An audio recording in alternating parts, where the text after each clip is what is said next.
Hello student, देखते हैं आज क्लास 9 मैथ में एक्सरसाइज 3.2 का क्वेश्चन नंबर फर्स्ट। ये बुक आपके क्वेश्चन लिखे होंगे, आप बुक पर भी कर सकते हो। यदि आपको ये क्वेश्चन नहीं समझ आते हैं तो इससे पहले जो हमने कोऑर्डिनेट ज्योमेट्री का पार्ट 2 वीडियो है तो उसमें सब परिभाषाएं आपको बताई गई हैं। ठीक, वो इंट्रोडक्शन आप कोऑर्डिनेट ज्योमेट्री का वीडियो आप देख लीजिएगा और ये बातें सब क्लियर हो जाएंगी। ठीक, उसमें लिखा हुआ कार्तीय तल में किसी बिंदु की स्थिति निर्धारित करने के लिए क्षैतिज और ऊर्ध्वाधर रेखाओं को क्या कहते हैं। ये कार्तीय तल है, उसमें एक चापी क्षैतिज रेखा है और ऊर्ध्वाधर रेखा है। इनको क्या कहते हैं? एक को एक्स अक्ष और एक को वाई अक्ष। तो इसका आंसर हो जाएगा क्या कि एक्स अक्ष और वाई अक्ष, इनको ये कहते हैं। ठीक, आपने कल पढ़ा था वीडियो में कि किसी बिंदु की स्थिति ज्ञात करने के लिए ये आपकी रेखा है, आपकी ये क्षैतिज है, ऊर्ध्वाधर है, तो इन रेखाओं को कहते हैं एक्स अक्ष और वाई अक्ष। अब इन दो रेखाओं से बने तल, ये आपका तल था, जैसे आपका ब्लैक बोर्ड है, सॉरी ग्रीन बोर्ड है, एक ये तल है, और इन रेखाओं से बने प्रत्येक भाग को क्या कहते हैं? बताइए क्या कहते हैं? चतुर्थांश। कल आपने पढ़े थे प्रथम, द्वितीय, तृतीय और चतुर्थ, तो इसे बोलते हैं चतुर्थांश। इनको बोलते हैं हम चतुर्थांश कहते हैं। ठीक, चतुर्थांश मतलब कि चार भागों का एक भाग। चतुर्थ मतलब चार और अंश मतलब पार्ट, मतलब उसी का भाग चतुर्थांश कहलाता है। और अगला क्या कह रहा है? उस बिंदु का नाम बताइए जहां ये दोनों रेखाएं प्रतिच्छेद करती है। तो इस बिंदु का नाम क्या होगा? आपको पढ़ा गया था मूल बिंदु, ओरिजिन लिखा था। ठीक, इसको कहते हैं मूल बिंदु। तो इस तरीके से आपको पहला क्वेश्चन क्लियर हो गया होगा और आप इसको बुक पर ही कर सकते हो। ठीक, ये आपका पहला क्वेश्चन इस तरीके से किया जाएगा। और यदि आपको चीजें क्लियर नहीं है तो इससे पहले आपको वीडियो दूसरा देखना पड़ेगा, जो इससे पहले हमने पार्ट 2 वाला वीडियो है, उसमें इंट्रोडक्शन दिया गया है, इसके बारे में सब आपको कल बताया गया था वीडियो में। ठीक, देखते हैं अब आपका क्वेश्चन नंबर 2। उसमें इस तरीके से आपका ये बना होगा और यहां पूछ रहा है कि बी के निर्देशांक क्या होंगे। तो देखिए बी के निर्देशांक, बी कहां पर आपका है? बी ए है, तो इसके निर्देशांक क्या हैं?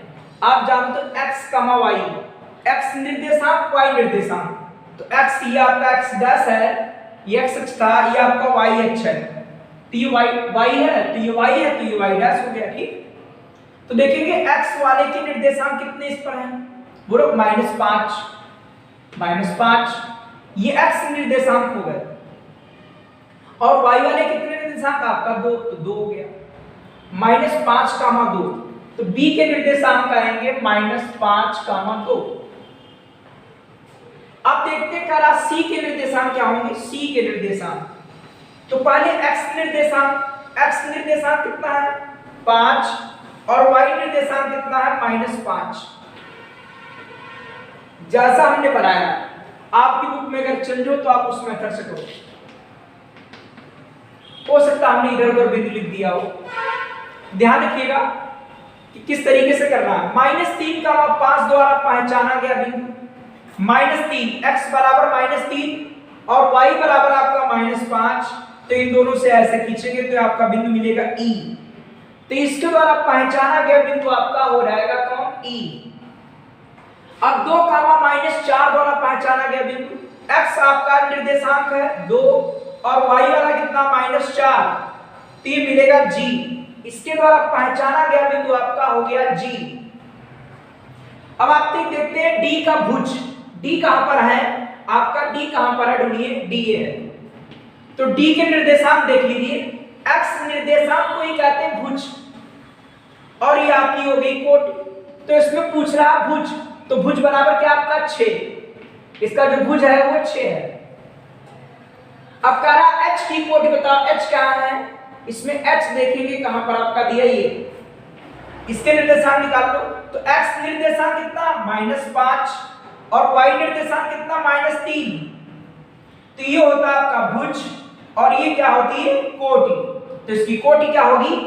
-3। ये इसकी कोटि हो गई। अब L के निर्देशांक, L कहां पर है, ये L है, इसके निर्देशांक क्या होंगे, तो x निर्देशांक क्या है, जानते हो इसके निर्देशांक मूल बिंदु के होते हैं 0 0, तो y अक्ष पर आप कहीं भी चले जाएंगे यहां पर x का मान 0 ही आएगा, तो इसके x निर्देशांक हो गए 0 और इसके y निर्देशांक कितना है 5 अर्थात 5, तो यह रहेगा आपका 0,5। आप y अक्ष पर कहीं पर चले जाओगे x की वैल्यू 0 आएगी x निर्देशांक की, और x अक्ष पर कहीं चले जाओगे तो y वाला आपका 0 होगा, ठीक। जैसे m के निर्देशांक आपका m यहां पर है, तो m के निर्देशांक आएंगे तो आप जानते हो x निर्देशांक कितना -3 और ये x अक्ष पर y बराबर आपका 0 अर्थात y निर्देशांक आपका 0, तो m के निर्देशांक आपके आ गए -3,0। किस तरीके से क्वेश्चन करना आप ध्यान रखिएगा किस तरीके से करेंगे कि b के निर्देशांक कैसे निकाले, पहले x निर्देशांक अर्थात लिखेंगे भुज और फिर लिखेंगे y निर्देशांक अर्थात लिखेंगे कोटि, तो x की वैल्यू -5 और y की यहां पर 2, तो -5,2। तो इस तरीके से क्वेश्चन करेंगे, यदि डाउट है तो कमेंट्स के द्वारा पूछेंगे भी, ठीक।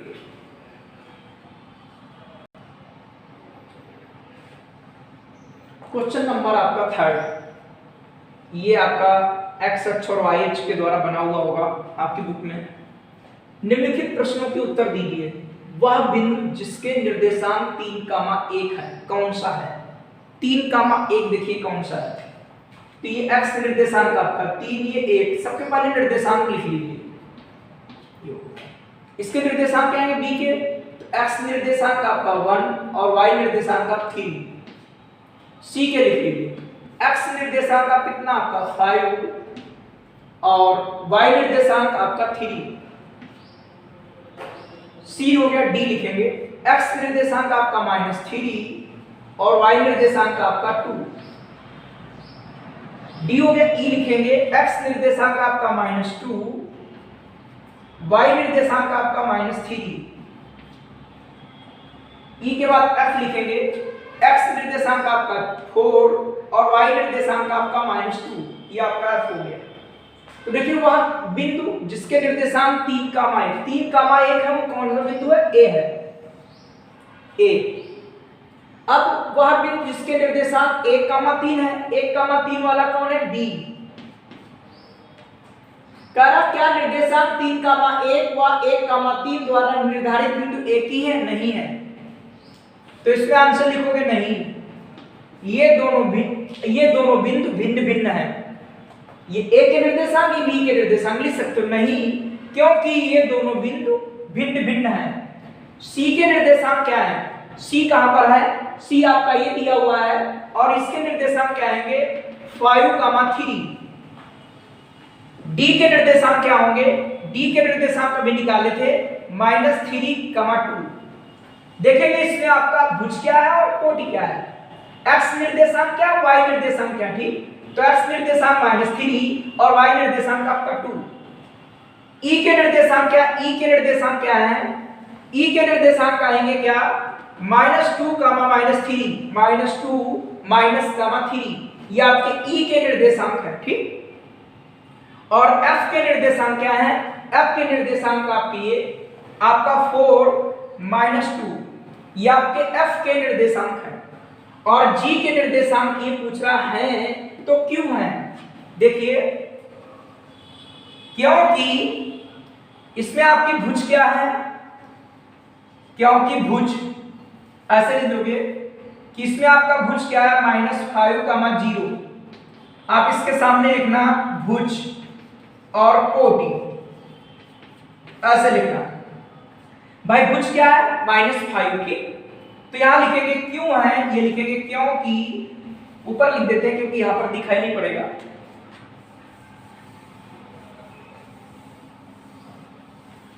तो ध्यान रखिएगा, पहले आप सभी निर्देशांक इसमें लिख डालेंगे और इसके सभी पार्ट के क्वेश्चन हो जाएंगे, ठीक। तो कह रहा है इसके निर्देशांक ये क्यों है, तो यहां पर लिखेंगे इस बिंदु की, मतलब G की y अक्ष से दूरी, इसकी y अक्ष से दूरी, ये YH है, इससे दूरी ऋणात्मक दिशा में 5 है, चूंकि ऋणात्मक दिशा लिखा हुआ है, ठीक। ऋणात्मक दिशा में क्या है 5, यहां पर लिख देंगे, ठीक। यहां लिखेंगे क्योंकि G की YH से दूरी ऋणात्मक दिशा में कितनी 5, वो माइनस, इसलिए माइनस दिशा दिखाता है कि किधर की ओर ये बिंदु स्थित है, ठीक। तथा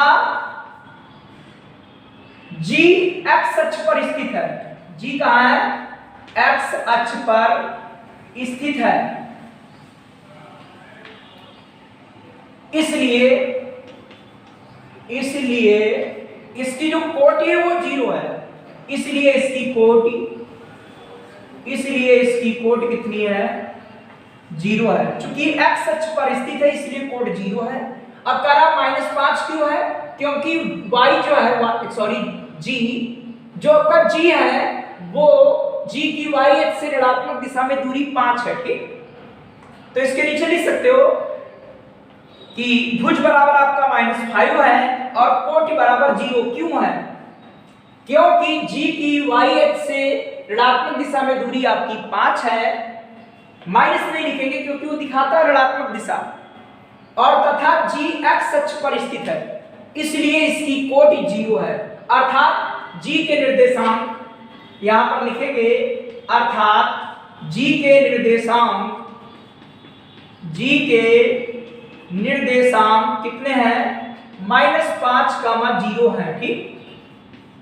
इसी कारण g के निर्देशांक -5, 0 है। तो इस तरीके से आपकी 3.2 प्रश्नावली पूरी हो गई है। आप इसको बुक पर या कॉपी पर कर सकते हो, ठीक। यदि कोई डाउट है आप कमेंट्स के द्वारा पूछ सकते हैं।